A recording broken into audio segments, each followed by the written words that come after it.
Vamos começar com boa tarde a todos. É um prazer atender esse convite do meu amigo Carlinhos. Eu chamo ele de Carlinhos há muitos anos. Então, Carlinhos, para todos os efeitos. O presidente Carlos, e estamos aqui para falar sobre mudança e transformação. Nós, então, vamos fazer essa abordagem dentro de um approach muito simples e muito pragmático que nós utilizamos para essa situação. Vou tentar ser o mais sucinto possível, mais rápido, porque eu gosto mesmo é do diálogo do corpo a corpo que vem na sequência, se bem que um corpo a corpo online, né? Remoto. Mas vamos começar considerando exatamente um modelo para a compreensão da realidade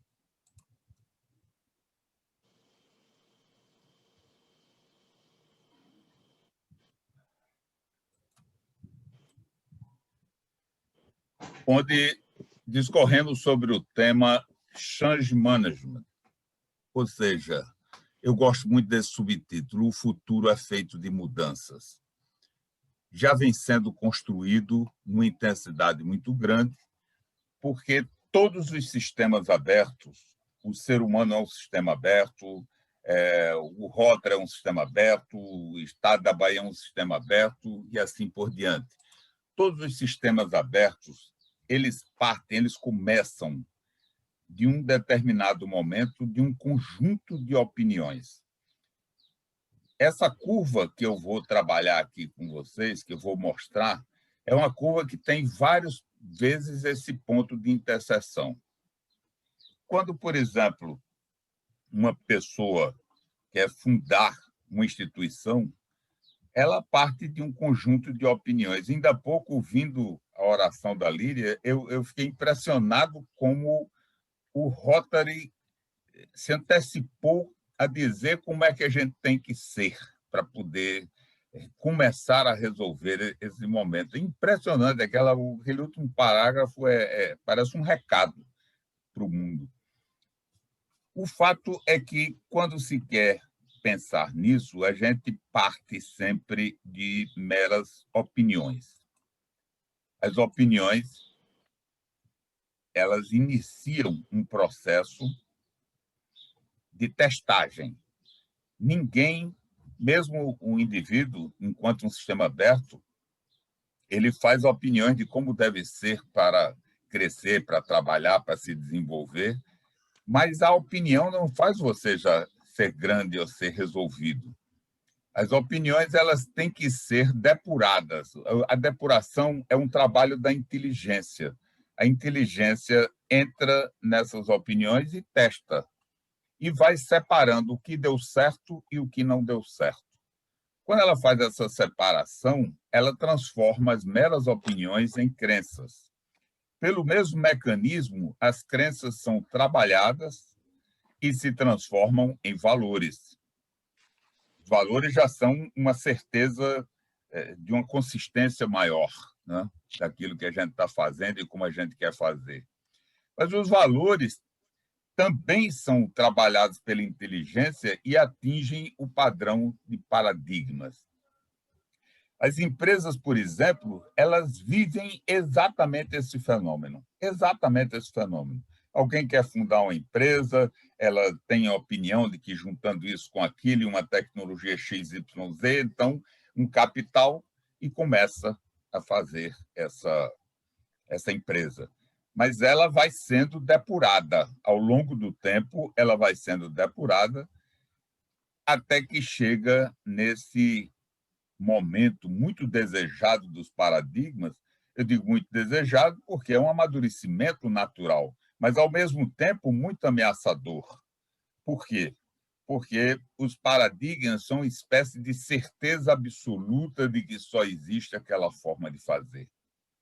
E o que vai acontecer naturalmente na prática, os paradigmas vão se encontrar com o primeiro ponto de mutação do sistema.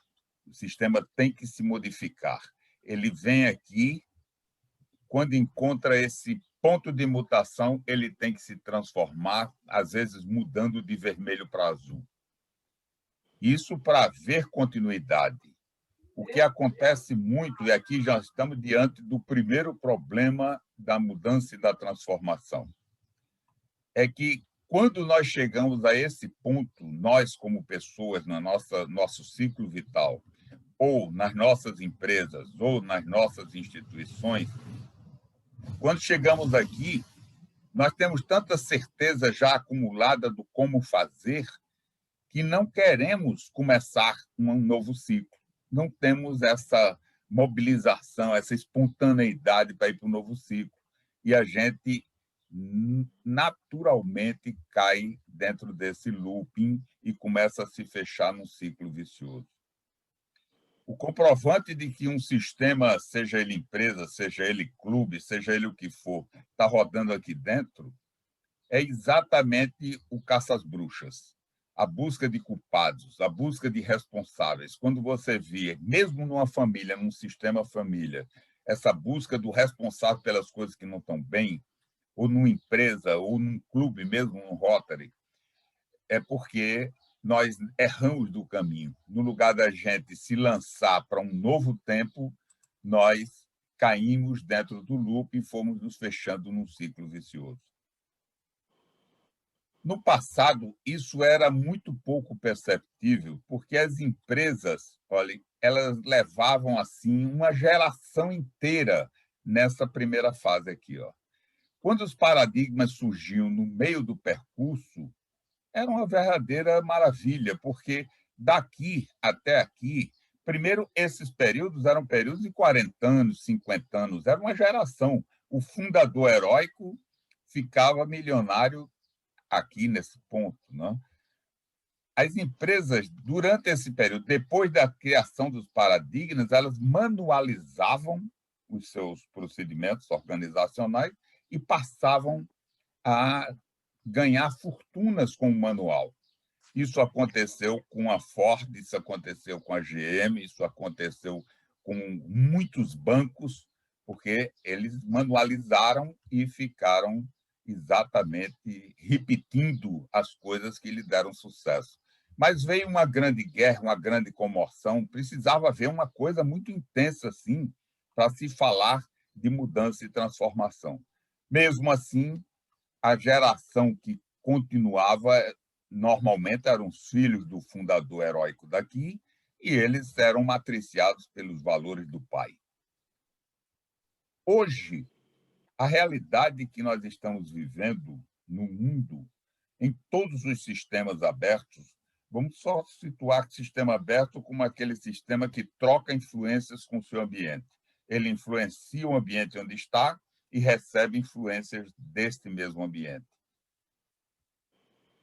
É a velocidade com que essas respostas vão sendo modificadas. Então, esse é o primeiro grande desafio. Nós não estamos mais vivendo aquele tempo de 40 anos, nós estamos vivendo mudanças em espaços de tempo, às vezes, muito pequenos, muito exíguos mesmo. E isso se dá em função da tecnologia, da velocidade da criação tecnológica. Todos nós hoje vivemos a escravidão de um aparelhinho terrível chamado iPhone, e com o iPhone, ou seja ele qual for, nós carregamos essa coleira eletrônica para toda parte. E ele nos comanda desde a hora de acordar. E, com isso, ele foi responsável por uma coisa curiosíssima, o aumento de tempo-vida dedicado ao papel profissional, por exemplo. Todos nós hoje estamos vivendo no papel profissional uma intensidade de tempo muito maior. Tempo-vida, que eu chamo, é o tempo da hora de despertar até a hora de conciliar no sono. Esse tempo é um tempo-vida. Você já bota o iPhone para despertar. Toca, você senta na cama, está de pijama, olhou para o celular, você já vê uma mensagem do chefe, de um colega, disso, daquilo, uma notícia, e aí você já começa a se preocupar. Veja, você está de pijama, mas você já vestiu o papel profissional. ele está sendo ocupado por nós numa proporção de 90%, 85%, 90% em média. Tem os fanáticos que vão a 95%, 97%. Né? Para os outros papéis sociais, fica, então, uma quantidade de tempo-vida exíguo no seu dia. O fato é que a tecnologia foi forçando a velocidade dessa mudança. A tecnologia chegou no mercado, o mercado está muito mais informado. O mercado vê um produto no Wish da vida, que é uma empresa dessa da China, e vê produtos que ele quer encontrar no mercado no dia seguinte, e então ele começa a pressionar as empresas nacionais para que elas tenham essa versatilidade. Isso, sem dúvida, é algo muito complexo. Uma outra coisa que eu preciso mostrar nesse modelo, para depois abrir um papo, é que esses pontos de mutação que a gente está vendo aqui no modelo mais amplo, eles são cercados de áreas de turbulência. Você tem uma área de turbulência longa no tempo, você tem uma área de turbulência curta no tempo, você tem uma área de turbulência de um tamanho mediano. O problema não é o tamanho da área de turbulência. O que complica no encontro daquela solução azul nova é a densidade dessas áreas de turbulência. A densidade, por exemplo, a gente viveu aquela crise econômico-financeira do Lehman Brothers alguns anos atrás, e foi uma coisa que demorou muito pouco tempo, mas durante o desenrolar era uma densidade assim que ninguém, não tinha economista no mundo que soubesse exatamente o que tinha que ser feito. O pânico era total, mas foram se situando e nós saímos dela. A crise atual, por exemplo, é uma crise parecida com isso aqui. Ela está longa no tempo, está se arrastando no tempo de uma forma muito dura para a gente conviver com ela, mas está todo mundo sabendo mais ou menos o que fazer. Mas esse sabendo o que fazer, na verdade, sofre uma verdadeira guerra de informação que está adensando isso aqui de uma maneira que muitas vezes você fica... Essa história da vacina, toma vacina, não toma vacina, você abre o seu WhatsApp, aí tem um negócio super convincente para não tomar vacina, meia hora depois você abre novamente, tem outro super convincente dizendo que tem que tomar vacina, e aí, quando há essa guerra de comunicação, esse ambiente começa a ficar adensado e pode chegar nisso aqui. Então, não tem nada mais ameaçador do que algo que seja longo no tempo e, ao mesmo tempo, que tenha uma densidade de não saber o que fazer. E tem muita gente que está sem saber o que fazer por conta mesmo desse desencontro comunicacional que está aí. Né? Muito bem. Eu queria fazer um zoom sobre exatamente esse ponto de mutação dentro de uma área de turbulência. Veja, toda vez que você tem uma resposta que até aqui, vamos admitir que isso aqui foi paradigmático. Quando esse paradigma ele entra numa área de turbulência, observe a flecha como fica. Ela começa a ficar esgaçada, começa a ficar falha. Quer dizer, o indicador de que uma resposta que pode ter sido maravilhosa no passado, de repente, essa resposta não tem mais validade no presente, ou começa a ter dificuldades para ter validade no presente, é exatamente que os resultados, quando você faz a coisa, o resultado não era aquele que saía antes, está saindo um resultado lento, uma qualidade mais baixa. Algumas coisas estão indicando a pessoa de que ela tem que mudar o padrão de resposta. Um exemplo clássico que eu uso, falando desse modelo, é o exemplo de quem teve ou tem filhos adolescentes. A gente começa sendo pai ou mãe aqui embaixo, lá naquela opinião que a gente copiou dos modelos do pai da gente, da mãe da gente, do livro do Dr. Delamare, que eu não sei mais nem se ainda existe, mas o fato é que você formatou uma opinião sobre como ser pai ou como ser mãe. E essa opinião que você formatou, você foi depurando.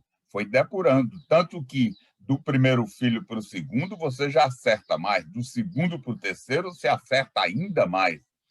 Mas aí, quando você chega aqui, muito capaz de dar instruções para os filhos, de determinar as coisas, de educá-los e tudo mais, os seus filhos atingiram a puberdade, atingiram a adolescência.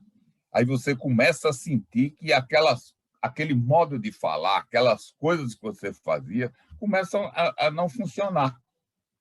Não funciona. Parece que você desaprendeu de ser pai ou desaprendeu de ser mãe.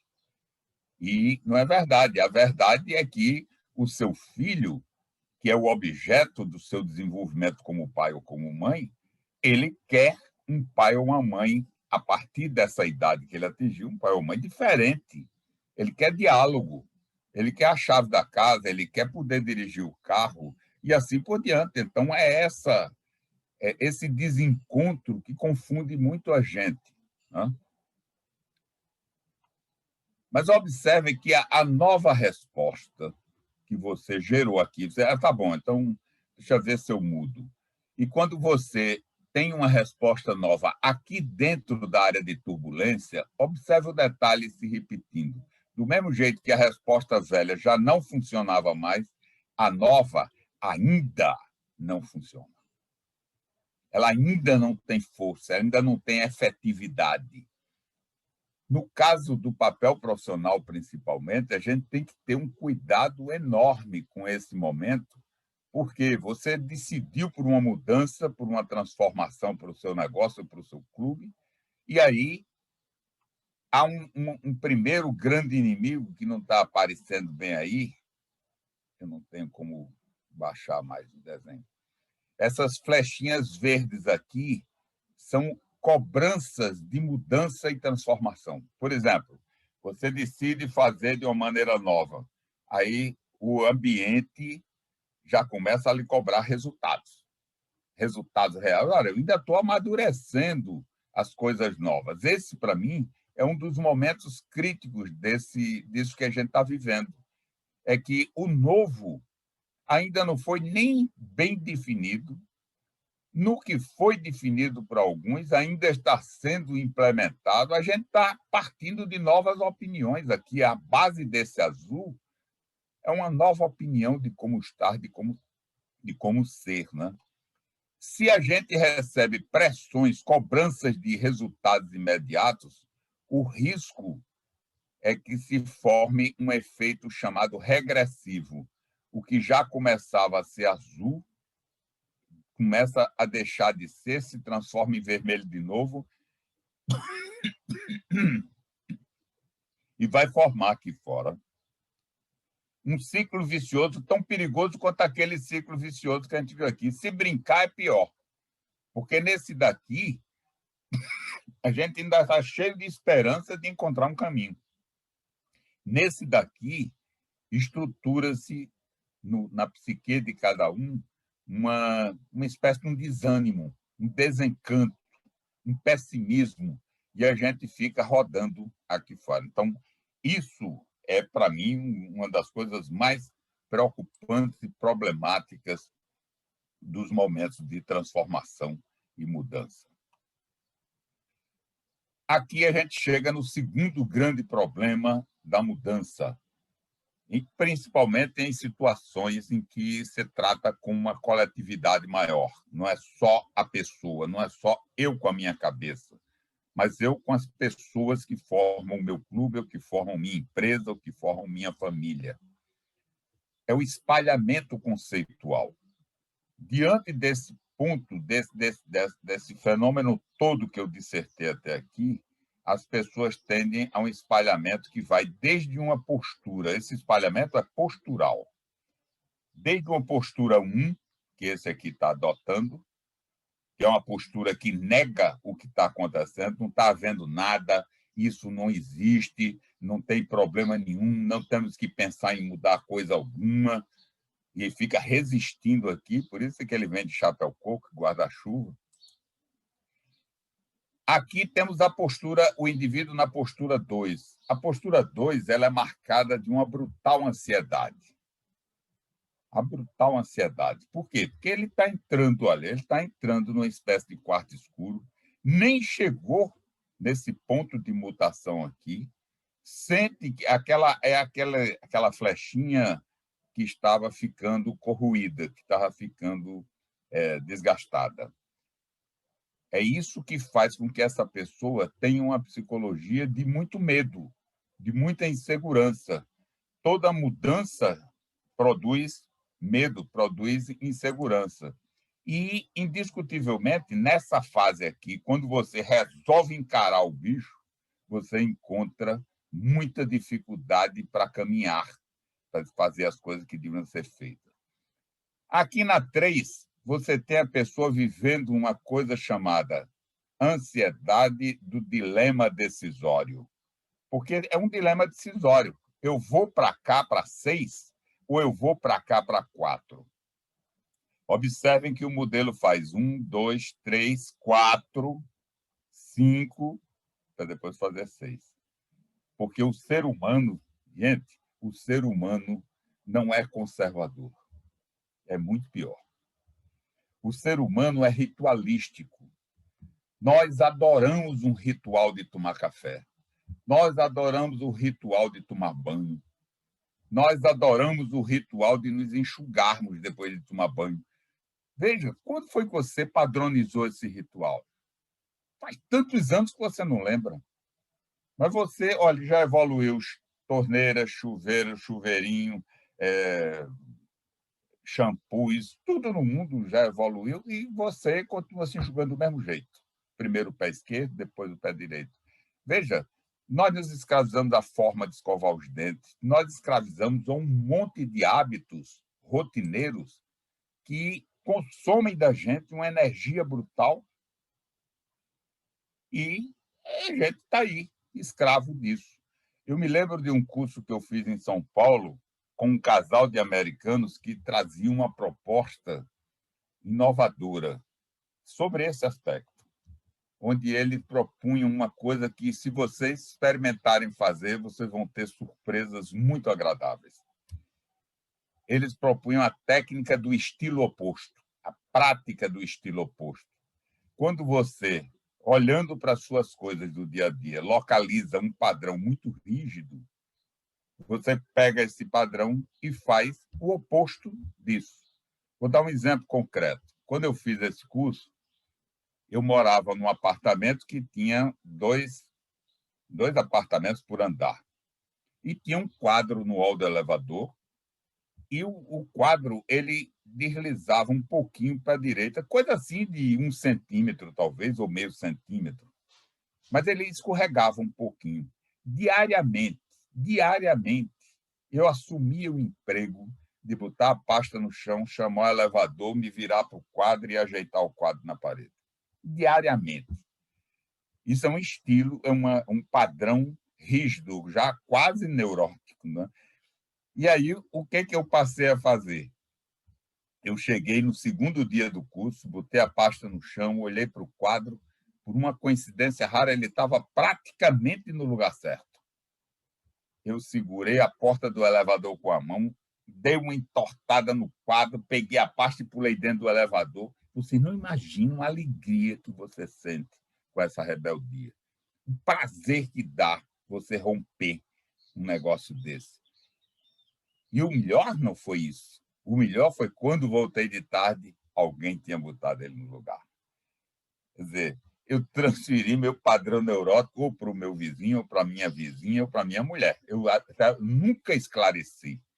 Mas eu voltei a tirar de posição na parede e a encontrar ele aprumado. Todos os dias. E aquilo era um emprego meu, eu gastava energia com isso. Eu me irritava na hora que via o quadro torto. Eu tinha que ajeitar, eu dizia que doía dentro da minha cabeça, feria meu olho, aquele quadro torto na parede. Tolice. Tolice, a gente gasta muita energia com essas coisas. Pois bem, diante do dilema decisório, o número 3 no lugar de arrancar para uma postura 6, de buscar inovação, de criar aquele azul, mesmo esgarçado, e enfrentar aquele azul esgarçado, até começar a fazê-lo virar crença e virar valor novamente, e evitar o paradigma, né? Que com a velocidade da mudança, qualquer coisa que seja paradigmatizada hoje é um desperdício. E aí, geralmente, a decisão é essa, você mergulha aqui dentro. Enquanto está dentro da área de turbulência, ó, o 4 está aqui. Ele acha que acertou. Tem muita gente tomando essa decisão e acreditando que acertou no processo decisório individual. Até que sai daqui da área de turbulência e chega nessa postura 5. E aqui, mais uma vez, entra em campo a inteligência. Eu sempre digo, onde há inteligência, há possibilidade de solução. Quando não tem, não há. Então, a inteligência faz essa grande diferença, né? Porque o 5, então, admite que errou, o caminho não era por aqui, eu tinha que ter tido a coragem de fazer de uma maneira nova e diferente, que é o 6, e vou enfrentar, então, as críticas, a cobrança, e vou consolidar no 7, que está aqui embaixo, eu vou consolidar a minha mudança. Acontece que, se você estiver num processo grupal, você tem a possibilidade de ter pessoas ainda no 1, pessoas que já descobriram o caminho, já estão andando folgadamente no 7, pessoas que estão enfrentando o 6, pessoas que estão caindo para o 4, para o 5, para o 3, para o 2, e aí só tem uma saída. Essa saída é juntar. Juntar. Juntar pessoas é função da liderança que existe naquele pedaço. Então, se houver a presença de alguém, se tiver um presidente, se tiver um dirigente, se tiver uma pessoa na família que é esse pater família, essa pessoa que, ou mater família também, essa pessoa que tem influência sobre a vontade das outras pessoas, a gente tem que, e aí vem, tem que descobrir, nós aqui dentro, espalhados aqui, temos que descobrir onde é que está a cabeça desse número 1. Se ele está aqui, já no 7, ele já partiu, ele já está fazendo as coisas aqui, o recado é muito claro, negrada, vamos correr e pegar o bonde, porque o bonde está partindo já. Se, por acaso, a cabeça do número 1 está rodando aqui dentro, nós temos que vir juntar com ele, por quê? Só existe uma solução para um problema da mudança e transformação. Juntos.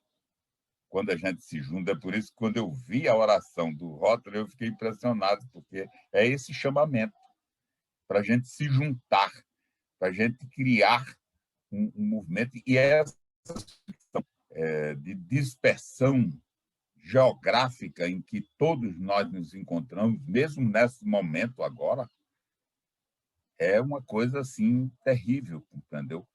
É terrível. A falta do contato, falou-se do abraço, falou-se do olho no olho que não está existindo.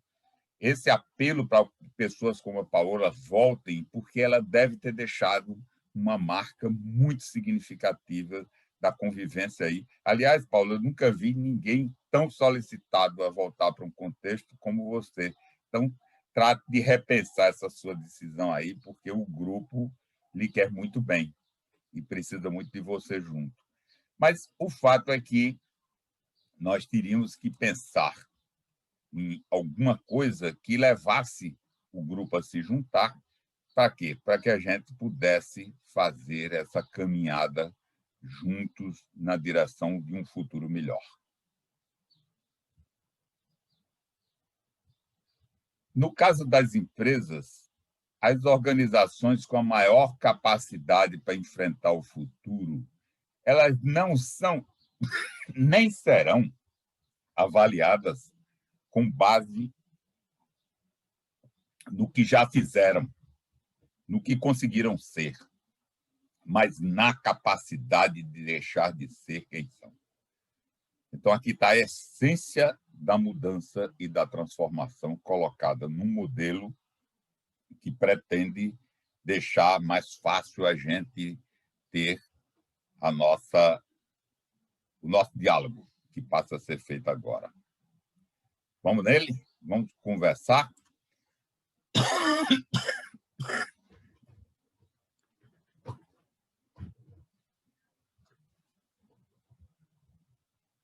Eu já sei quem vai fazer a primeira pergunta.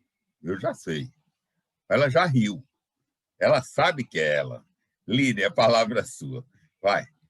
Eu sei que você tem uma pergunta boa para fazer aí, que você é uma danada. Vamos ver. O outro é Josinaldo. Não estão me ouvindo? Ah, a Lídia aqui está sem som, Lídia. Você está sem som. Está sem som, Lídia. Pronto. Venha você. Faça a pergunta agora. Vamos conversar sobre esse tema. Super positiva em todos os aspectos. E, assim, enriquecedora. Eu adorei tudo que você falou aqui. Bastante verdadeira, pertinente tudo. Gostaria de ouvir mais. E parabéns, Assis, pela sua escolha. E é pena, assim, a gente não ter ela gravada, né, para ouvir de novo, e de novo, e de novo. Mas foi muito importante tudo que você falou. Adorei, adorei. Mas não tem uma pergunta, uma questão aí para levantar problema? A Josinaldo já tem a dele. Naldo. Naldo, vamos lá, Naldo. O que você levanta daí? O que vem, o que lhe ocorre, o que se passa? Líria está sendo gravado, viu, Líria? Pronto, eu vou ouvir de novo. Quero ouvir. É isso aí. Eu quero cumprimentá-lo pela clareza da exposição, e pela utilidade do tema, e que permite aí uma série de intercorrências nesse caminho, né? O processo de mudança, desenvolvimento, a modificação que a sociedade e a humanidade está passando. E, sem sombra de dúvida, não é uma tarefa fácil. E chamou minha atenção esse exercício que você propôs, da mudança ou da ruptura, né? Nós queremos, ou de forma inevitável, nós temos paradigmas fixos, e por diversas fontes, familiares, o padrão social, cultural, religioso, histórico, de todas as formas. Agora, a dificuldade talvez seja a percepção do equilíbrio, do rompimento desses paradigmas, porque alguns deles são sustentáculos de um sistema, né? Como a gente ter a sensibilidade de identificar e possivelmente propor essas rupturas ou mudanças? Será que existe essa fórmula ou não? Muito boa pergunta. Muito boa pergunta. Veja, a situação ela pode ser posicionada, isso que você está trazendo, pode ser posicionada da seguinte situação. Você não já viu pessoas dizerem que não dá? Por exemplo, você diz assim, vamos fazer a coisa de tal forma. Isso não dá, isso aí não pode, isso vai dar besteira, isso vai dar problema, isso vai complicar. Esse tipo de resposta, por exemplo, nas empresas, ele está cada vez mais velho e mais ultrapassado. Se uma pessoa hoje, numa empresa, disser que não dá, ela tem que dizer por onde possivelmente dá. É aí que a conexão se forma, compreendeu? Porque a pessoa que já está no não dá, ela já está, na verdade, criando, ela não quer arriscar, ela não quer propor, porque tem receio do não. Tem uma série de fatores de natureza emocional que complicam essa. Mas se o dirigente ou o gestor dessa pessoa exigir dela três alternativas, 2 alternativas, pelo menos uma alternativa, não diga não, diga como é possível resolver. Essa pessoa vai se juntar com outras pessoas, vai fazer um enriquecimento das ideias e vai estruturar a nova hipótese. Lembra que é juntos. Se a pessoa ficar sozinha nessas horas, só dizendo não dá, ela tem que compartilhar o não dá para compartilhar o por onde possivelmente dá, para que o grupo construa o caminho. É aí que está a probabilidade de resolver, porque você disse com muita propriedade, o establishment é construído a partir da quantidade de certezas que já estão amadurecidas. Entendeu? Então, os paradigmas eles são muito duros de se trabalhar. Veja, o que está embutido num paradigma? O sucesso. O maior, olha essa frase que eu vou dizer agora, como é cruel. O maior inimigo da mudança e da transformação é o sucesso. Quanto mais bem-sucedido você for, menos você quer fazer mudança na sua vida. E muitas vezes aquele aforismo brasileiro, não se mexe em time que está ganhando, são uma coisa também de envelhecer o cara. Você tem que ir para o lixo da história. Se pudermos ganhar de outra forma, se pudermos ganhar em menos tempo, não vamos deixar para fazer o gol nos 46 minutos, na prorrogação do segundo tempo. É muito sofrido. Quem mais? Eu não quero indicar ninguém, eu quero ouvir espontaneamente alguém do grupo, embora o Márcio esteja ali já preparando para falar. Márcio Fraga.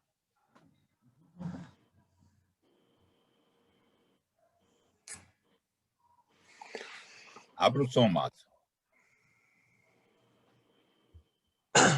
Na verdade, Arthur, parabenizar você pela palestra. Eu queria saber o seguinte: o que é que você acha, na verdade, o que fazer para romper esse ciclo? Como romper esse ciclo vicioso que a gente acaba entrando? Então, o rompimento do ciclo, porque você tem 2 ciclos viciosos aí no modelo, né? O primeiro é quando você se agarra com os paradigmas velhos e cai dentro do looping. Isso já é um momento difícil.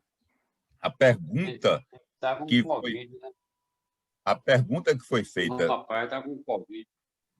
Hein? Não fui eu, não. Foi algum microfone que estava aberto. A pergunta foi feita pelo Josinaldo. Ele estava do lado de fora ainda. Você vinha com a resposta vermelha e precisava transformá-la em resposta azul. Então, você estava do lado de fora ali. Há resistências, há muitos problemas, mas é factível. Quando está dentro do looping, o nível de resistência, porque está todo mundo muito mais preocupado em achar o culpado, em responsabilizar alguém, do que qualquer outra coisa. E isso aí... E como romper esse ciclo? Hein? E como romper isso? Como quebrar essa... Não é uma situação fácil. Algumas empresas chegam aí à falência. Se a estrutura de poder, porque tudo se resolve sempre na liderança mais alta, numa estrutura de poder de quem pode, de quem bota o dinheiro, de quem banca a nova direção. Se a estrutura de poder atuar sobre aquele looping, ele arranca o grupo, ele parte. A questão é até que ponto, numa situação dessa, a intervenção deve ser democrática ou a intervenção deve ser mais firme, mais forte, para arrancar do marasmo, né? No caso da empresa, a possibilidade vem. Agora, imagine que essa cúpula esteja comprometida com aquela busca de culpado, que é uma coisa que não faz mais sentido nenhum. Achar o culpado envelheceu, temos que achar a solução. E esse achar a solução tem que ter, mais uma vez, eu valorizo muito a liderança e a comunicabilidade. São 2 ferramentas que não envelhecem nunca. Elas vão ser sempre presentes sociologicamente dentro dos grupos e serão a solução exatamente de questões como essa que você coloca. O perigo é se o cara que tem o poder de fazer a transformação, ele também se envolve naquelas questiúnculas. Aí complica. Complica ao ponto do sistema morrer. As empresas morrem. Os clubes morrem. Arthur Galende tem uma pergunta. Eu gostaria também depois de fazer uma. Quem é o Calmon? Quem está falando? Bom, agora parece que sou eu, professor. Zé Maria. Galende. Bom, para ganhar tempo e aproveitar a sua presença, eu vou pular os cumprimentos, até porque ser amigo de Assis, de Carlinhos, já é uma recomendação ótima. Também queria pedir a quem tiver a primeiro ciclo da apresentação, ainda com a questão do loop, que depois me recoloque, porque eu perdi essa gráfica completa. Mas o que eu queria lhe trazer é aquela questão de juntar pessoas, que foi a ideia que motivou, na época, a redação da oração do Rotary. Juntar pessoas hoje não está sendo problema, porque há uma polarização e está havendo um pertencimento muito forte de grupos. Esses grupos são de pessoas e esses grupos são de instituições. Este conflito entre domínio, liderança nesse pertencimento está querendo um movimento de placa tectônica que pode adensar muito mais aquela questão do gráfico e das decisões. Isso vale para o Brasil, isso vale para uma instituição, vale para o mundo, vale para a vacina, não é?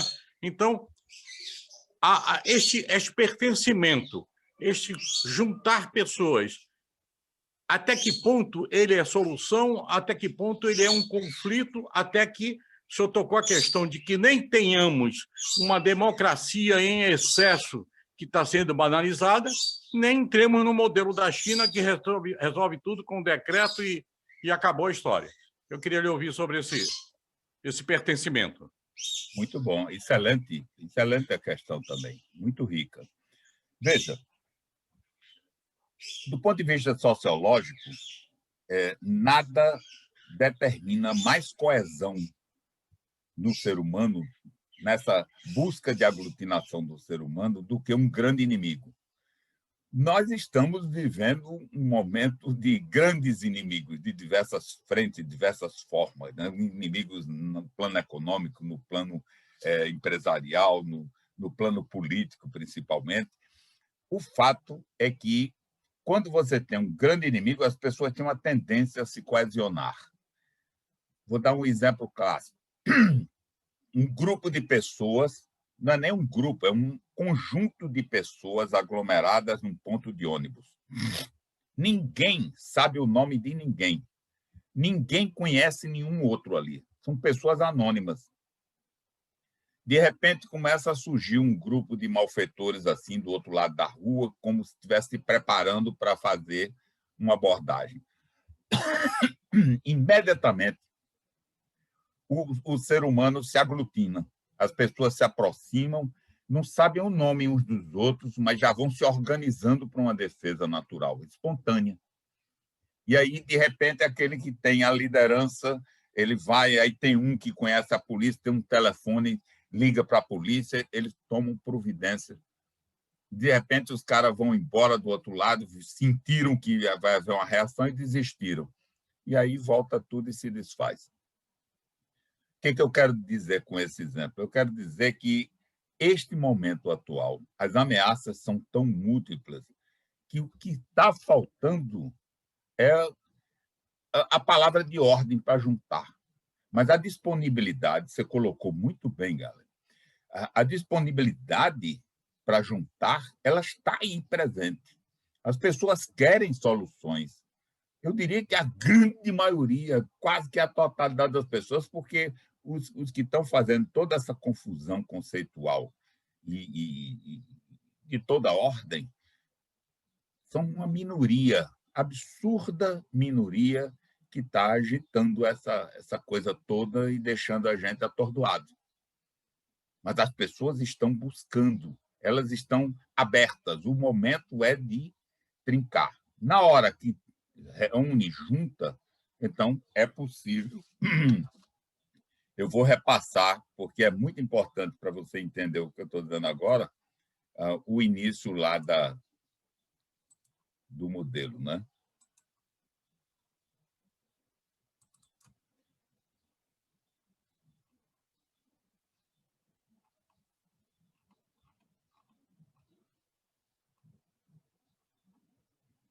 Então,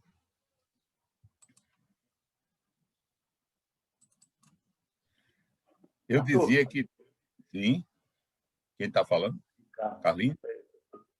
É Ricardo Vasco. Não sei se você já terminou a sua... Mas eu estou ouvindo ainda. A resposta. Não, deixa eu só... Estou no próximo. É o próximo, será você, Ricardo, sem dúvida. Ele estava concluindo a resposta.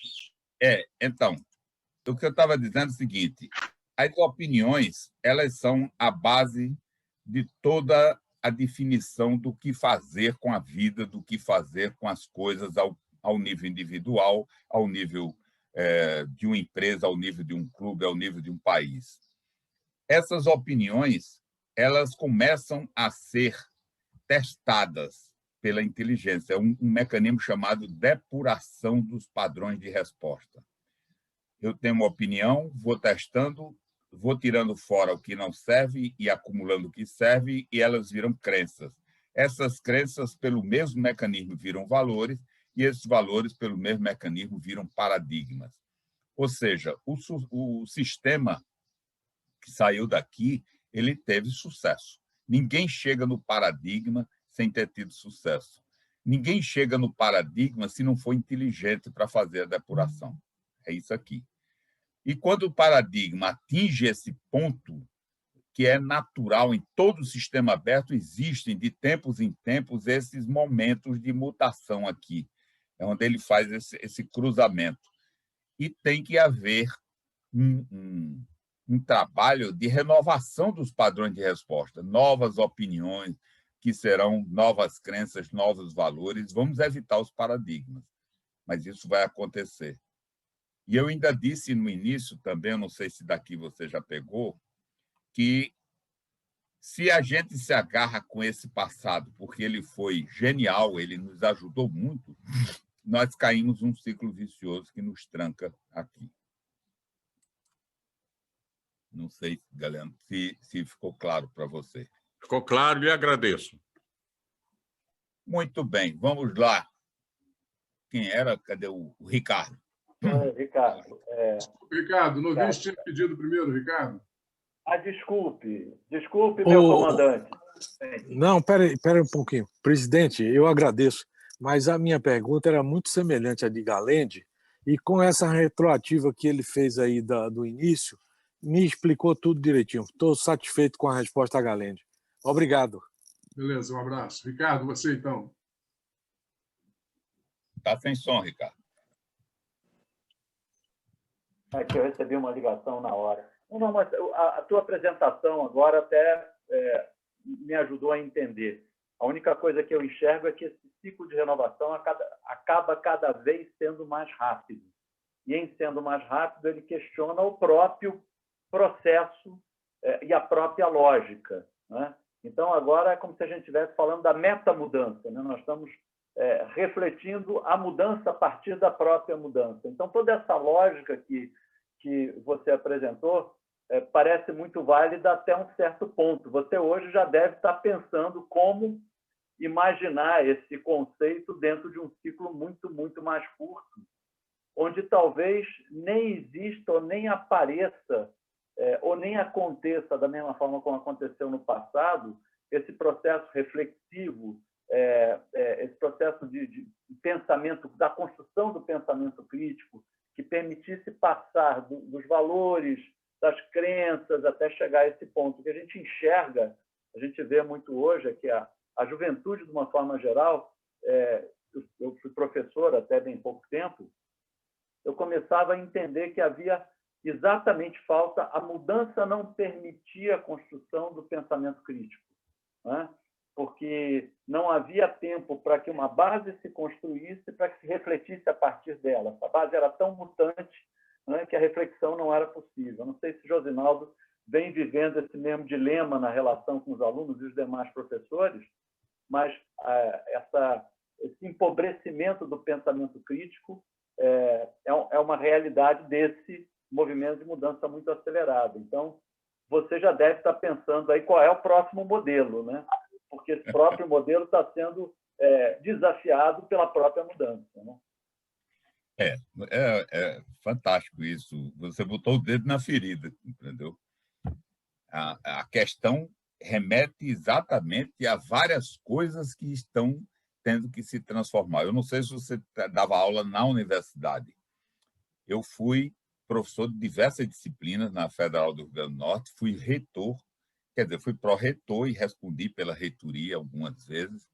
Então, eu conhecia bastante da universidade de 40 anos atrás, 45, 50 anos atrás. E a universidade não se modernizou. Não modernizou a metodologia, não modernizou o currículo, cara. Currículos. Tem matérias ainda hoje que as aulas são dadas com fundamento num currículo, porque o professor ainda insiste em fazer daquele outro jeito. A didática ainda é uma didática absolutamente ultrapassada. Então, isso tudo tem a ver com a sua questão. O pensamento crítico ele tinha que ter tido uma base mais dinâmica para que ele assumisse esse dinamismo. Sem isso, é meio como você disse aí. Quer dizer, o pensamento crítico, diante dessa velocidade com que as coisas mudam, ele vai ficando posto de lado. O que vem aí? Eu sempre digo, por exemplo, quando você vê aqueles loopings sucessivos, havia duas hipóteses que eram feitas por mim na época que eu desenvolvi esse modelo. Uma é que os loopings chegariam tão próximos uns dos outros que voltaria a ser uma linha outra vez. E a humanidade estabilizaria em padrões que permitiriam a volta de toda essa coisa boa que o mundo acadêmico pode proporcionar, entendeu? Com novas formas de fazer. Então, uma possibilidade era essa. O que é uma reta é uma sucessão de pontos. Por quê? Porque está chegando nessa transição entre o momento que está tomando velocidade e esse instante que poderá acontecer, é complicado de imaginar que alguém tenha, digamos, a solução para uma questão como essa que você botou um dedo na ferida. Ele existe. É um fato. Eu não nego esse fato. Agora, a lidar com um senso crítico de base arcaica, eu acho que não tem nem como competir com a velocidade que a mudança está impondo, mesmo em meios intelectuais. Entendeu? Embora tenha pessoas que estejam já conseguindo pensar e posicionar criticamente novas ideias, mesmo diante de tudo isso. Porque sempre vai ter. Não sei se atendi, Ricardo, mas é como eu vejo. Não, mas o teu sentimento é mais ou menos o meu, né? A gente consegue montar um modelo com base naquilo que a gente viveu. Mas essa expectativa de futuro era tão veloz, tão rápida, e enxergar qual será esse modelo a partir do momento da ruptura, que a gente está muito próximo, parece estar muito próximo dele, é uma discussão que a gente só vai poder ver depois. Porque, na verdade, no futuro, todo mundo fica inteligente sobre o passado, né? Então, é meio como esperar que o futuro chegue para que a gente possa exercitar a inteligência, essa inteligência sobre o passado. É verdade. Ok, meus amigos, a gente já está no avançado da hora e estamos indo no rumo do encerramento da reunião. Eu queria, antes disso, registrar a presença do governador Durval Olivier, que chegou aí, está conosco na reunião, e pedir ao governador Luiz Cruz que faça uma palavra de encerramento antes de eu terminar a reunião realmente. Por favor, governador. Boa tarde a todos, companheiros. Eu cumprimento o nosso presidente Carlos Assis, a governadora Nancy Paim, o governador Durval. Eu quero abraçar aqui o nosso palestrante, Arthur Marinho, que nos trouxe aqui informações valiosas sobre mudança e transformação.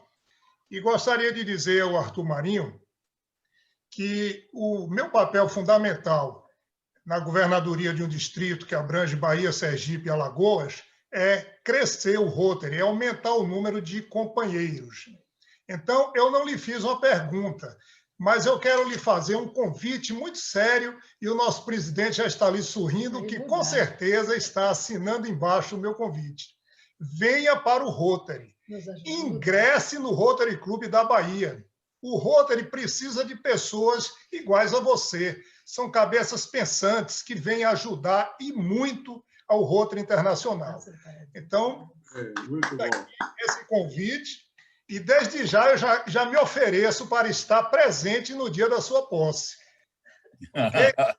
Vai ser uma alegria imensa receber você como companheiro, passar a lhe chamar de companheiro Arthur Marinho.